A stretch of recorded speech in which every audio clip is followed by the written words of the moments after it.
All right, welcome to the third episode of Get Hype. As you see, we've actually been upgrading our production value. Have a couple of graphics here, a little bit of intro music, which we can we'll keep playing in the background. Spare no expense. Yeah, we've been shelling out the big bucks for you, the fans. So I am PoppySock13. With me for the evening is Sensei Hidakiri. Take a bow, Sensei. Ow. Yeah, don't go too far. Don't hit the desk. Painting a ceiling over the weekend. No bowing. Yeah, so he's been doing a lot of housework this weekend, so he is going to be a little stiff and rigid. But thank you all for joining us tonight.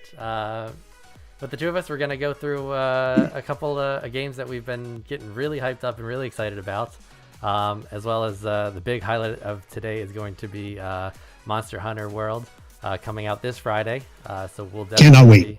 Yeah, it's going to be awesome. I hadn't honestly been checking it out a whole lot up until the last week or two because I wanted to keep that kind of air about it of what it could be. But I've been watching a lot of stuff now. Unfortunately, Xbox, which is what we're going to be playing it on, doesn't have it available for a beta, so we weren't actually able to play it. I like it more that way. I do too. I think we'll get into it. Okay. Sorry. I'm jumping ahead of myself. First, actually, we are going to get into a game that I've actually been trying to get on the show for a couple episodes now. We just kept running out of time. So I'm going to kick this off with a little bit of Astroneer. So what Astroneer is, it's a alpha right now. I think it's version 0.53 or something around. Yeah, it's got a little ways to go, definitely. Yeah, it's got a little bit to go. But the game is actually a really, really well done already game. So what it is, it's a exploration crafting with a little bit of survival aspect, where you are literally, as you can see on screen, an astronaut on a foreign planet, and you are trying to collect materials and craft and learn new, abilities, you could kind of say, that are in your backpack of these blueprints that you can print out. Different items, and then that actually helps expand your base, expands your exploration ability, as well as being able to just do a lot of cool things. So I've been enjoying this a ton, and so I've, as you see in the video here, I've played it probably about 30 to 40 hours over the last month or so, and I've gotten to the point where I've probably about maxed out what you can do without really grinding out on each individual planet. So that is actually a cool feature that you can eventually build up to get space shuttles to go from one planet to the next, or moon objects to be able to land, get new materials on these different planets. There's different weather and so on, and different atmospheric conditions, gravity on each of them. So it's been a really fun experience. So I've been loving it a lot. So I'm going to bring Ryan back into the fold here. And now that I'm back in the fold. He's back in the fold. Now that we're both on screen, we want to go over a couple of the latest patches that have come out, which I think will help improve the game. I think it's a beautifully well done game already, but there is a little bit in terms of depth and even just some bug fixes that I think will help us tremendously. The big bug fix that I know Ryan's excited about is if you're on another player's server and helping them out in multiplayer, you can actually flip over your buggy now. Oh my god. That was the most frustrating thing I've ever seen in any game ever. So just a quick insight into how the multiplayer works. Somebody starts a game, the other person then just joins it. They're all local based, essentially through their servers. There's no dedicated. So Poppy was always hosting our server. I would jump in. We would build a rover so I can actually go somewhere on the planet and not, run out of oxygen and die immediately. And then I would flip it because the terrain is rough and I'm a terrible driver. And I'd just be stranded in the middle of the planet, upside down in like some sort of ravine. They fixed it. Yes, it's a huge help. And that actually does lead me into one of the later on. I know eventually when they get closer to actually the release, they are going to look into doing dedicated, persistent servers. So you don't have to worry about if we spent 2-3 hours together and suddenly I jump off and Ryan wants to continue playing, that he's going to lose all the progress and not be able to continue working on that base. He's got to start from scratch. And that sometimes is kind of can take some wind out of your sail there. So that's one of the newer patch updates that we've liked. They also have included a better dynamic lighting enhancements, which the game was actually really cool to go from day to night, where the sun would just come up on the horizon and it would be super bright, and you could see the shadows of all the grass and the different mountain ranges. And then actually, as you're seeing in the video behind me, I'm taking off into space. The lighting is actually really dynamic and well done. They've actually gone on top of that to really give it some better depth now. So that was actually a cool feature that I checked out this past weekend of just looking into the game again. So the lighting has definitely been improved. And then the other big one is now a multi-phase research rates. So part of the game, how you basically get a currency or the ability to add new research to your backpack so you can actually create newer items, is you have to research either different materials. You can find different kind of alien organisms that you put into a research center, and it slowly sends out bits per minute or per second to you based on how rare that item is. So what they've done now is it's a multi-tier system where some items may give you a higher bit rate of, let's say, 100 bits a second at the beginning, and then it's going to slowly teeter down so that if it's on for 20 minutes and that's the full extent of the research, you may only be getting 10 research points or bits per minute at the end of that material's lifespan. And so they're going to move that around based on the item. So I think it's going to add a cool dynamic, Ryan, where you're going to actually have to not just throw something on, unless that's how you want to play and just throw whatever material on, just let it research till it's done, throw something new on. But you actually are going to want to watch and kind of almost set up timers. To be honest, though, I'm curious about why this direction is a thing. I don't think it was so crazy beforehand being consistent. I mean, we had to build 3 or 4 research stations if we wanted to actually get a proper amount of research coming in so we can do, our upgrades. But it seems odd that they would kind of focus on this so early, with it only being like a 0.5 beta. And I can't quite tell what what drove this. If it was supposed to be just something new, something dynamic. I think that's what it is. I think they're trying to make the research, because this research actually, when we first got the game back in December, I think it was December 18th or so, they usually do their release or updates middle of the month. And when that happened, it was the 0.5 alpha, and that was the first time the research actually was in the game itself. Yeah, we came into it at a weird point. It was just after that release. I guess that's why it was blowing up. Yeah, and the game actually released in December of 2016, so we're a year late to the original alpha launch party. But this is, I think, the one that's going to start drawing people in, because it actually gives you a little bit of a purpose of you've got to get those research points to be able to craft new items. And they're actually taking the crafting to a new level in the eventual, I believe in Q1, is there on their roadmap I was looking at. They're expecting to do a lot more in-depth blueprints, not just in your backpack. So you can't just, when you first start the game, if you see in the screen every now and then you'll see a backpack kind of get zoomed in, that's like your inventory. You go to one of your computer systems on your backpack and it shows you what you can and can't craft and how many bits it's going to take for you to actually unlock the next tier. So what they're doing is they're going to be introducing in the world blueprints that you can actually pick up and craft a ton of different stuff. They haven't mentioned what it's going to be, but they're only available by finding them in the open world, which I actually really like because it makes you really have to excited go out for that. and explore. Yeah, I like it when any game does that, where you can find stuff on the map randomly, and since most of this stuff is procedurally generated, you're never going to find it the same place twice. It's going to be dynamically, spawned into the map somewhere. It could be on a completely different planet that you're going to find that blueprint. It just encourages you to do so much more in the game. Yeah. I love the way they're going with that. I'm curious as to what it's going to be. Like, is it going to be? I mean, right now we've got kind of some basic items such as you can create canisters that you can store dirt in, so that you can build the different Play-Doh-like environment around you. You can get battery packs of different sizes. You can get oxygen tank and extenders, basically.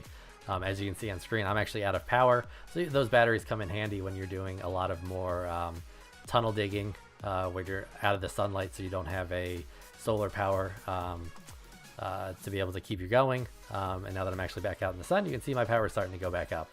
So it's they have a lot of neat add-ons right now, but it is kind of limited. So I would like to see personally some something to detect either dirt, soils, maybe make the materials a little more hidden, and you have to craft something that'll help you kind of look at your environment and say, okay, something might be in that general direction. And so you start exploring out more instead of just, oh, here's the tunnel, let me go through this cave system, which are very, very elaborate and very deep. So you could spend hours just going in one cave system to try to find materials, and you find a lot of it. Geosynchronous satellites. That's all we need. We put that in the game. You set up a satellite network that lets you scan entire planets. Yeah, I'm in. I think one of the add-ons right now to your little vacuum gun there is a soil analyzer, I think it was called. I got it filled up, but I couldn't figure out what to do with it. I was thinking maybe if you put it on the research station, it would give you research points. So I think they are trying to put stuff in the game that's not quite fully fleshed out yet, which I like. I like them trying to put stuff, because I like sitting there and spending an hour being like, what does this do? Why can't I figure out what to do? Yeah. And yes, it is a lot like Kerbal in terms of trying to get out into space, but it's not as kill 8,000 Kerbals before you finally figure out how to get into orbit. I've murdered entire countries worth of Kerbals, and I never made it out of orbit. Which I'm that bad with that kind of design. Full disclosure, I actually did just reinstall Kerbal the other day. I think I was watching some streamer play it, and I was like, man, I got to get back into this because it is a ton of fun. Yes, killing Kerbals is the point there, Diggs. It's with pride that you do that, especially if you put some of the mods on that only allow Kerbals to live with one life. You start having to recruit other Kerbals, and it becomes nice to go look to your historical records and see just hundreds and hundreds of dead Kerbals before you actually could land on the Mun. Have they applied genealogy to the Kerbals yet? Oh, so you can see that you may have actually killed their parents 4 generations back or something. I haven't looked much into it. I installed it, but I haven't gotten back into it. Yeah. But, for another show then. Yeah, for another show. If I get back into playing, but I know this week's gonna be a lot of Monster Hunter, which we'll get to still in a couple minutes. I'm not done with Astroneer yet. No. So some of the highlighted roadmaps, as we said, blueprints are going to be a huge thing to be looking for out in the procedurally generated worlds here. Especially I noticed going to different planets such as the moon. The gravity was different there, as well as the resources you could find. And it was, as they said, it was a barren wasteland. I did get to one other, I believe an arid planet, which I think shortly here, if you're watching the video, you'll be able to see me get on an arid planet. It was actually very, very difficult to want to go out and do anything because there was constantly these spike balls in windstorms kicking up that would just absolutely destroy you. So I basically landed and created a little fort out of the dirt that I had stored on myself. I didn't last too long there before slowly heading back to make sure I had enough fuel. But along with that, they're actually going to be doing in Q2 before the main release, I believe, which is probably slated for Q3. They don't have a release date, but the way that their roadmap looks like is they've got stuff for Q1, Q2, and then they say the 1.0 release. So I'm hoping for Q3 actual full game release. But in Q2, they're looking to do Terrain 2.0. So they're actually, I believe, looking to create different types of terrain that you can store in different canisters. Instead of right now, it's just kind of different colors, but it all does the same thing in terms of just being dirt. But they're going to be enhancing the terrain. So I'm looking forward to seeing a few more details about what they're actually trying to do with it. Are they going to have solid rocks that you need a certain tool to drill through, but you need that rock material to build up your bases, which is another aspect that should be coming out in Q1, is the bases. Now, Ryan, I don't know if you've looked at it, but when we were building our base, I had to actually restart a new map because I didn't understand how the bases could be built. So you only get so many extenders that can come off of the primary base to start. And if you run out of those extenders, you can't go any further. You have to basically start a new habitat and then try to connect your bases together. So they're actually coming out. It looks like a platform modular system that you bring a platform that's got 4 legs, and it looks like your main station that you can then build your research facility, your ore refinery, all those different, the smelter, all the different researches that you can do. But I believe these platforms can now be lifted up with nothing on them and moved around, thrown on the back of your vehicle and carried everywhere. So that definitely looks like they're trying to build up the base aspect of, you can actually build a legitimate looking and feeling base that you just kind of drive out in the middle of nowhere and say, hey, this looks like a good spot to set up shop. Yeah, it's definitely a step in the right direction for the base. It sucked having to redo your initial base like that. And then as soon as I started mine, I'm like, all right, I'm learning from that mistake, not making that one. I'm like, so mine is over-architected now. Every single line that runs off my main base now has like 4 separate places I can expand. And then eventually they curved like into each other. So if I wanted to, I actually built 2 platforms that were like right on top of each other. Because, early access. Yeah, and I kind of like that there's no essentially tutorial. They've got one page of like, here's some of your basic keys. Go do whatever you think you want to do. Yeah, I've yet to try to dig to the other side of the planet. I really actually want to try that sometime, but I don't know if I'll be able to do that without going on an angle and setting up some oxygen outposts or something. Yeah. Oh God, tethers. Oh God, yeah. For anybody watching this, do not do tethers as much as we did. Yeah, we tethered at least a quarter of a planet with 3 of us, and it started to actually really hurt performance. Tethering is how you get oxygen essentially to your person as you're moving around the planet, because you have a finite amount of it. Yeah. But you can build a tether off of your base and then just chain yourself to that tether anytime you're near it to restore your oxygen and sometimes your power, depending on how much power you're producing. Yeah, and tethers usually go about, I'd say maybe every like 6 steps you need to put a new one down. So it became very much so that our entire corner of the world was just tethers in all directions that I would forget which line went to what. Like we had very specific, this one goes to a tunnel here, this one goes to a field, you can get organics, and it became just a mess. Which actually, it's just ate computing time. Tethers helped in terms of being able to find your way back to the base though, which another quarter 2 update is going to be new weather and hazards. I'm excited to see if they're going to have like ice planets and have it where you can actually freeze and you've got to be able to get to base and have a actual dome of some kind or something to keep you warm. And then they would probably maybe add an attachment to your backpack that would be a heating aspect, kind of making it so it's more of a survival of the planet type than it is just go out, oh, there's a windstorm, dig yourself into a hole and you're fine for the next 5 minutes until it passes. Yeah, currently, I mean, the biggest thing you have to avoid is the windstorm, because the windstorm brings small rocks that are thrown at pace and basically can kill you that way. Other than that, there's maybe some small plants that if you uproot them, they release a gas that chase you a little bit. But the windstorm is the biggest one, which kind of makes me think that that's the direction they're going to go, where planet environment is going to be the biggest thing or not environment, but the weather systems on these planets is going to be the biggest one. Yeah, I think they're going to be the most frequent way for us to be killed. But the aggressive flora, I did watch some of their vlog the other day, and they actually were showing one of the developers creating a vine-like flora that if you get too close, it actually starts spinning really quick and hits everything within like a 3-meter radius, which could probably put you down. Okay. So they're definitely working on a couple more of these, as they call it, aggressive flora, but I don't know if they're going to ever get to the point of having actual like alien creatures or another race or something that would actually be able to attack you and you'd have to build up weapons. I don't think they're trying to get to that kind of combat system. I think they're just trying to keep it an exploratory and research-based game, which I'm okay with. I've loved it so far. Yeah, no, it's been.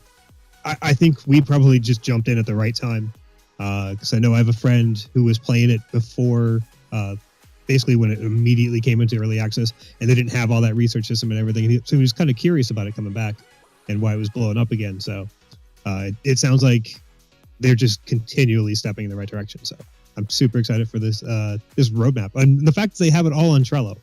If anybody wants to check out what their roadmap is, you go to Trello, and then I think it's just like / like Asterneer. They like paid for the public domain name and everything on it. Yeah, and they get their team and they update that pretty frequently with new stuff and try to lock down exactly what they're doing. I think right now they've got 5 different boards. It's Q1, Q2, the 1.0 release, post 1.0 release, and then additional like future roadmaps that they have like thoughts about. So they definitely, and they're pretty decent lists to look through. We're just kind of touching a couple ones that we're looking forward to, but overall they're definitely really going to be putting some work in Q1 into the research and the base building, and then Q2 I think they're going to refine their terrain 2.0, some dedicated servers I think to really get them ready for a full release, and then from there they're just going to keep adding on. I mean, games like this can last easily 5-10 years of just constant additions to the game to make it just that much more better. Yeah, and what, $20?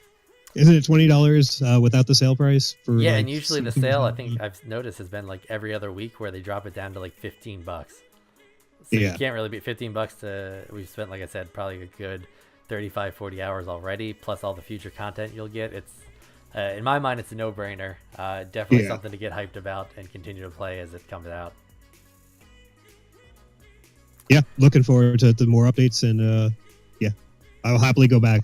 We kind of maxed out the content for now, but just getting to the space exploration part of it was fantastic. Yeah, it was beautiful once we hit the space to be like, oh my god, look at this. There's 5 or 6 planets within range eventually you can get to, and you really do have to prep yourself to, when you get to one of these planets, to have the right resources to start a brand new base. So yeah, definitely looking forward to this. Definitely going to be a game that we'll continue to talk about as new updates and stuff come out. And speaking of new things, let's switch it over now to Monster Hunter World, coming out this Friday. I'm very excited about this. I can't wait. Yeah, I think it's going to be an awesome combo hack and slash, but a skillful hack and slash where you don't just sit there and mash buttons together and hope it works. Like, I think it's going to take some timing. It's going to take some coordination, and also just a lot of in-depth looks at the different weapon systems and monsters you're going to fight. We are going to be terrible at it.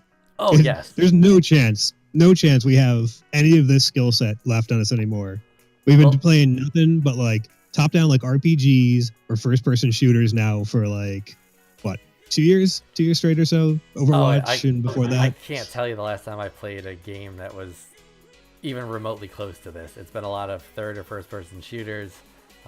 We do a little bit of like Magicka 2 or some other top-down point-and-click Diablo 3, those kind of games. But yeah, I can't remember the last time I've actually really got into a in-depth, or as in-depth as this game's looking, kind of a hack and slash. I don't know if that's the right term, but that's kind of like how I look at it in terms of just the trailers that I've seen. You jump in and you just have to fight this monster with a huge amount of HP, and you're constantly avoiding damage, trying to block, putting buffs on yourself. So there's a huge RPG aspect of buffing yourself or debuffing. 3D adventure game? What's the style called? Diggs would know. It's not. I don't think it's be considered a platformer, but potentially could be, because you are kind of platforming a little bit during these fights. And he wants us to be bow gunners? No. Actually, with that being said, I do want to switch over to another page here that shows the different weapon types to kind of just look. So each one of the weapon types you see up on the screen right now, and there's a total of, what is that, 14? 14. They each have a very kind of specific role to play, but can also be played in almost any way you want. Everyone has an attack ability. It's not like, oh, I'm going to be support and all you do is sit on the side and heal. Everyone has an attack basically ability, so you can run around and play your type of game style in this. And actually, with Dig saying that, I actually am very interested in the ranged weapons.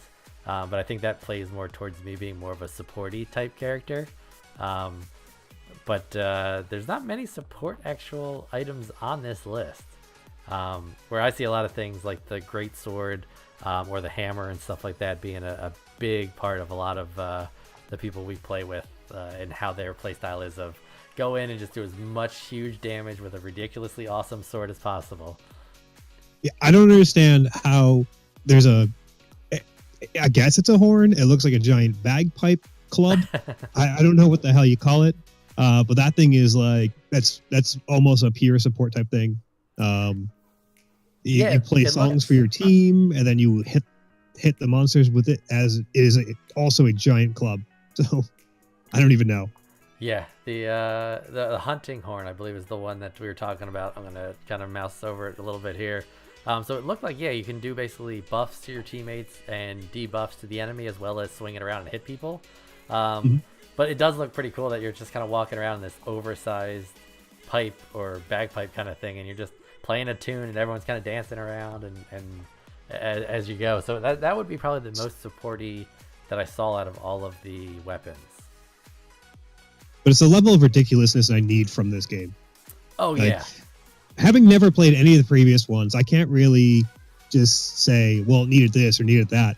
I kind of avoided them the entire time when they were coming around. They weren't much for me back then. It felt kind of like, what was it, like PSO, Phantasy Star Online kind of thing, where it's vaguely an RPG, but it's also at the same time that like Pokemon, Digimon, and Monster Rancher are all out. So it's like, I don't know if I particularly have a strong attraction to this game right now. But with the stuff I've seen coming out for it, it looks like the perfect time for us to actually like pick it up and get into it. Yeah, I think we need something a little lighthearted to get into, especially out of the hours that Sensei and I have been putting into Escape from Tarkov, which we will get into shortly here. But yeah, I think after the seriousness and like the focus you have to determine yourself to playing that game, to come in and have a game where you're just going out, it's like, you know what, I'm going to go kill that giant dragon or the giant iguana that looks like the main enemy that they've been showing on some of these highlight videos. But just to be like, hey, there he is, let me go spend 5 minutes hitting this guy with a giant sword made out of bone teeth, and God knows what else they're gonna have the crafting system. But I'm a little concerned about the crafting system because I don't know much about it. But during the playthroughs I've seen so far, every time somebody's like running through a field towards a monster, it's like, you could pick up this, you could pick up this, you could pick up this, and I don't know if I'm gonna have to. My brain is not going to let me run past all that stuff.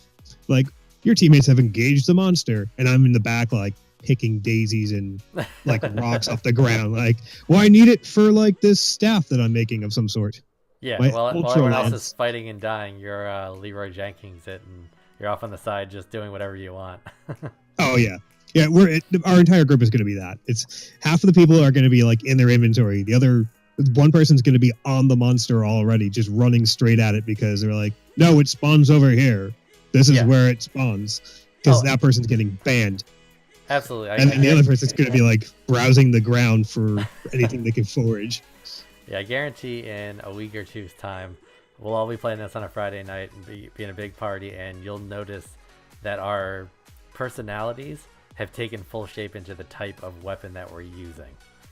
Oh, yeah. So it's definitely going to be like, one of us will be like the big brute with just a huge hammer. And as soon as we see a monster, they're not going to be like, hey, let's coordinate this. And someone put a buff on him and someone help do this and someone flank here. It's just going to be, nope, I'm going straight in and just head first, take a huge hammer, just hit the thing over the head and see what happens.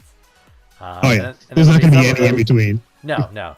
Then there'll be the opposite extreme where some of us are just like, we had a game plan. We just talked about this for 20 minutes, and now you just want to completely throw it all out the window, which it's fine. This seems like a game that it's going to be fun to do that. We're going to be like, all right, let's try to do this the right way. And then at the end of it, it's just all of us on top of it, just mashing buttons, trying to kill it. But based on how people are like, we won't get into the Reddit thing just yet, but based on the fact that people are like this game is one of the most difficult things ever to been created. Why would you do this without reading up and studying all this stuff? Like, I want to get through that. I want to see this game evolve from just being, there's like a baby T-Rex over there I have to kill with a club, to now I actually have to plan out this fight. And like some of the fights I've seen in these videos are like, they just run up and swing nonstop. Like all the previews that people had like been brought over to Japan to check it out and record, like Ericsson, that kind of stuff. That's all it was. It was just hit it as many times as possible for as long as possible. I want to hope there's more to it than that. Like later on, we have to like strategize and maybe, move around the map in different ways, find different areas where you can pin them into, that kind of stuff. Yeah, I think I'm looking forward to finding that. I hope that's also the case, where it's going to be an RPG-esque, where the later levels, when you have to fight these harder bosses, you have the experience of knowing like, all right, I need to bring like my mage with me, I need to bring my bruiser, I need to bring my tank, and then you've got your glass cannon in the back just doing all the damage. Like, I hope it does become that, where especially as a group of a couple of us that all play together, that's the learning experience I like from these type of games. Sitting there and saying, okay, yeah, the first couple levels when we're all just starting off for the first 20 hours, it's just a hack and slash. I can go in and just go point blank next to one of these big monsters and survive whatever it's got thrown at me. And then I hope it starts to really get intricate, where you've got to hit perfect timing combos, and you've got to be healing each other, doing something on the side that's not just keep tapping X as fast as you can to do the ultimate power up. Yeah, especially given our play style on Friday nights. Let's be honest, we start in a fairly inebriated way and end in a very inebriated way. Yeah. So but that Friday night, plus. yes, I wanted to start with that, and then I want to see what happens when we get to those fights where it's very intricate and needs to be planned, and we just can't. Because that's going to be funny for me. I'm going to love every moment of it. I'm assuming there's no friendly fire in this. No. Which we absolutely won't need, because any friendly fire game we've ever played, we have at least killed each other multiple times. It's kind of a rite of passage when we play those games, that everyone kills each other. Which is why we don't play Fortnite. Fortnite is dead. I'm disappointed they took out the squad team damage, because that was fun to be like, oh, my guy's downed in that room and he says 3 guys are around him. I'm going to chuck a grenade and kill 3 guys plus my buddy and take all his stuff. Yeah. Why not? Like, that's fun to me. Yeah. So with Monster Hunter, I can't imagine that mechanic being in there. No, it's going to be chaotic enough to then add that in would just be complete chaos. Yeah. I don't even know if they have like solid monster models, or if you could run straight through them. I imagine there's some sort of collision detection. From the videos I've watched of each one of these individual weapons, they kind of go through a quick like minute to a minute and a half video for each of them, and it shows kind of the collisioning of that giant iguana, which I'm assuming is going to be like a base entry kind of boss to fight. But it looked like the collision was pretty good. It wasn't as good as like if you met like with the head with your hammer and it was like mid swing coming down and you were mid swing going up. It didn't seem like it instantly made an impact, but it would still apply like the stun buff or something else slightly afterwards, or after it makes the impact and it finishes both movements, it then calculates, okay, this would have gotten blown back 3 feet or moved to the side based on your angle and stuff like that. So it's not going to be 100% perfect, which I wouldn't expect with the amount of chaos going on, that every hit's going to perfectly move something in a certain direction. But I think it's going to still be fun. I think it's going to be a good game to play, and I'm really looking forward to just getting my hand on the weapons and just seeing what I actually want to use.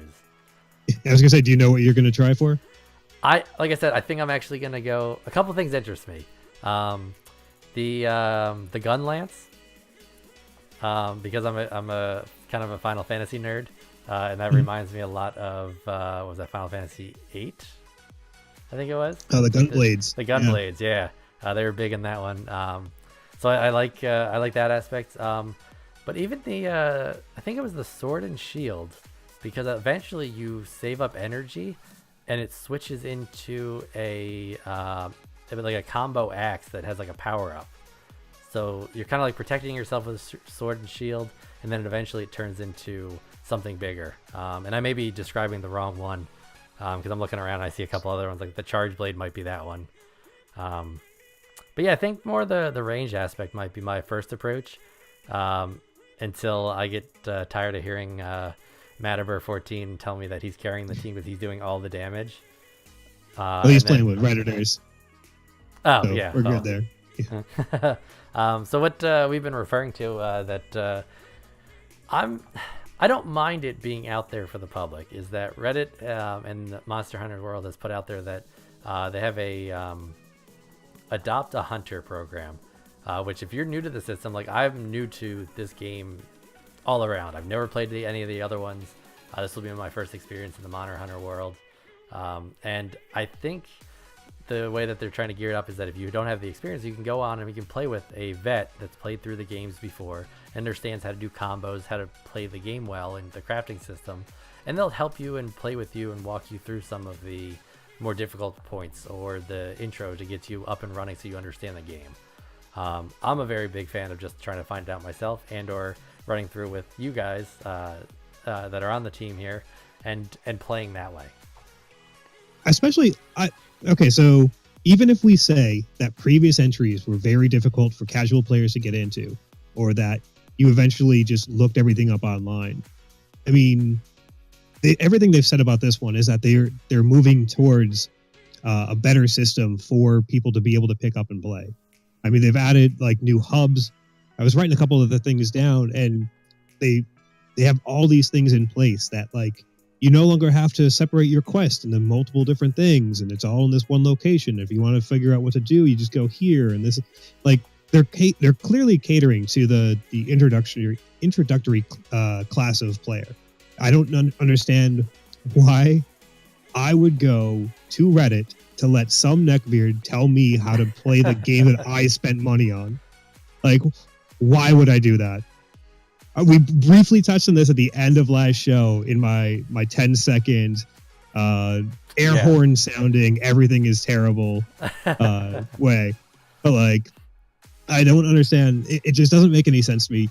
If like, I don't know, would you buy a board game and say, well, I need somebody to sit here and tell me how to play it the right way, and then maybe I'll play it by myself, and then you don't, because that's what's going to happen. Like, I can't imagine somebody would willingly let this person on the precipice of the mentality this player is going to have into your group and then have a good time. Yeah, I mean, it maybe just comes from us having a solid group of us that all play games together and talk about this like we do now on the show. But I think it could have a good avenue for maybe a newer, younger generation that's playing that says, like, I can't get through this part, I need help. And finding someone that's willing to jump on for an hour or two to kind of walk them through, hey, you've got to try this.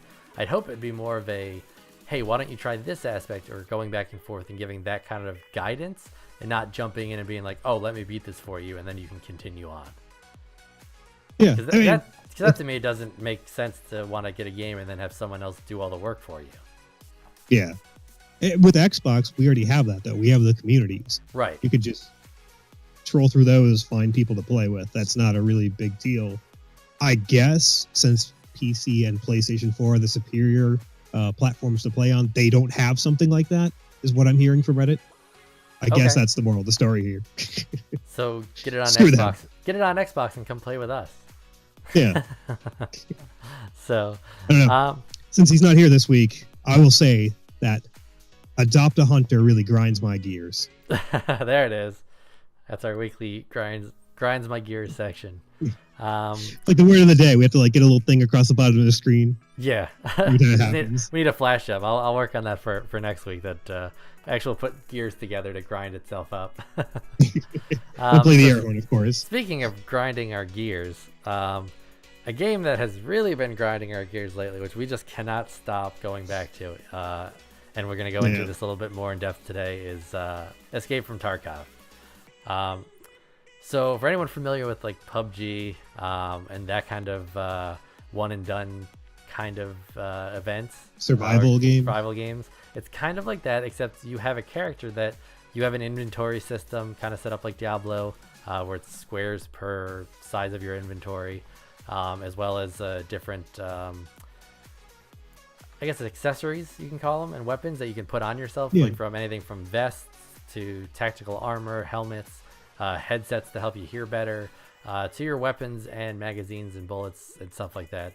So and real quick, This is very. I know Diggs is about to get up in arms over this. Yep. We're making a very specific point. We know we talked about Tarkov last week. We know. Yes, but this is a very specific point in Tarkov that is going to be very relevant to this conversation. So do not spam our chat. Okay. You already talked about this again. Thank you. Okay. So as I was getting to with the accessories, when you first buy the standard edition, which is what I have, you start with something called an alpha container, which is a 2x2 grid that when you pick up something out in one of the maps on one of your adventures, like a quest you could say, you can then put it in this alpha container, and even if you die and you lose all your other gear that's on you, you get to keep that and go back to your inventory screen and extract whatever that was in there. The pay to win kind of aspect of this is that if you get and what was the edition name again, Ryan? Edge of Darkness. I think it's the same thing as a Mel Gibson movie from like 2010. Was that Edge of Darkness? There's a couple of something of darkness that could be either Tom Cruise or Mel Gibson. I don't know. But anyway, I got the year right. So if you pay to have one of the higher editions, you will then get a Gamma container, which is a 3x3 grid, which is large enough to store most tactical vests, armor pieces, and different items, and some smaller weapons that fold up to be able to extract with better equipment. So it does significantly help. I know Ryan upgraded to that and has already basically caught back up to where he was and almost surpassing me, who I've been on the same standard edition playing for just as much as he has over the last couple of weeks. Yeah, we should also mention it is a $100 upgrade. From the original $47 from the original purchase. Yeah, so $150 total amount to get the 3x3 container. It does make a huge difference. I don't know if I'll upgrade, but I definitely have found many times when I'm doing these runs that I wish I had a bigger container that I could get out. Yeah, honestly, so I was doing so many of these hatchling runs where you go in with nothing and just put stuff in your container and get out, that I felt the waste of time that was happening. And it's just a huge difference, and that sucks so much. Hopefully in the full edition when it launches, I imagine sometime in 2019 or 2020, if it ever does. If it ever does, that it'll be an item you can obtain through the vendors in the system, or maybe something you even have to loot. Maybe there's a mission for it. They do have tasks in the game now. There's only 20 maybe total. I think it's 5 per vendor or something. So yeah, it's a little more than that, but it's not much in terms of tasks, and they are very tough to do when you're not geared up correctly. Yeah, they only get actually, I wish they did scale in difficulty as they went. Some of them are most difficult in the middle, like the second or third one is the hardest out of all 5. Yeah, I haven't gotten through the second of any of them yet. Yeah, it's go into this map, steal this key from this dead body, get that key out of that map, go into a map again with that key, open this door, take this item, get that item out of the map. And it's sometimes the item doesn't fit in your alpha container, so you can't actually bring it safely back with you, that kind of stuff. But I mean, I can. Well, that's because you're paying to win this game. Exactly. That part sucks.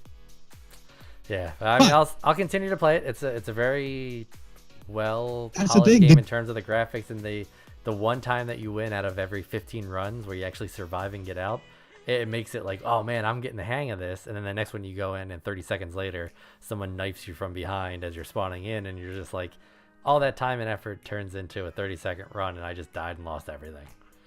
We used to be 1 for 25, then we were 1 for 10, and now we're about 1 for 5. Yeah, we can successfully. We've shown progress somehow. Yeah, we've learned the maps. They have 8 more maps planned that are just on this go for you. I really want to see. So I'm a big fan of SMGs in the game, mainly because that's the main vendor that I've upgraded that sells you SMGs. But they're only relevant in the one level called Factory because it's tight quarters, very close CQB stuff. But you can be still outpowered because a lot of the hallways are very long and SMGs just don't work. And they have no armor penetration. No, none at all. So I'm waiting for some of these more. I know they've got a couple actually in Tarkov itself. like some city and some suburb places that it may become more relevant. So I'm hoping that they open up a couple more of these maps in the next couple of weeks or months here. Yeah, I think it'll be really fun to keep progress moving on this, and I think with like somebody like Sacriel playing recently to 6,000 people, I think it brought up a lot of new players into the game, which meant a lot of more funding, so they can get the devs going. They need to get it on Steam. Yeah, it needs to be on Steam. That's I think that'll help them a ton. So maybe we'll see a full release this year, but as it stands right now, I can't see it happening anytime soon. But for the entry fee of what, $47 with the processing fee for your credit card or whatever, it's enough of a full game. Yeah, it's enough of a full game to pay slightly lower than what a full game price is. Oh, I should also say Edge of Darkness comes with the season pass, so you do get every DLC they push out after this. Yeah, I don't get that. Yeah. It came with Fort Armor, which I immediately turned in for the quest for skier, so I didn't have to do the timed run. Yeah, that's horrible, because I did the timed run and I lost the first one, and so I'm now in negative, very bad standing with him, and that I'll never get back. So I'm waiting for one of these patches to be a reset, and then start over again. No reset. Well, I think it's gonna happen, because I know this latest one, which put us to like 0.6. It specifically at the top of the patch note said, "This is not a reset patch." So I think they're gonna be coming out with one soon.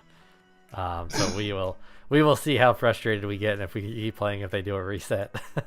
Yeah, and I know they did a reset from alpha to early access. Yeah, whatever they're calling this now, beta. I think it's beta, but speaking of some Steam games, I'm going to kick this over to Sensei, as he put some time into, I would almost call it a classic game. Yeah. This is with a little bit more focus on some multiplayer aspects. So I'll let you take it from here. So I can't see if the video's up yet because it's on my side, but this is a blast. Okay, blast from the past. Star Wars Jedi Knight Jedi Academy. A friend of mine was talking about doing Battlefront 2. He was on the show last week, Metaber. They put multiplayer servers back up for both. I know it's not Knights of the Old Republic things. They put servers back up for both Battlefront 2, the 2005 edition, and Jedi Academy. It is still as ridiculously fun as it used to be. There is so many servers to choose from. Lots of people are playing it right now. But basically, it's multiplayer free-for-all for some. I think there are actually some team-based servers as well. But it has the full original combat where you are force-enabled, so you can fly around, essentially. You jump, and the longer you hold in space, the higher you go. You can do dual wield. You can do single wield. You can change your stance to figure out how hard you want to hit. And it's ridiculously fun still. It's just a giant battle arena.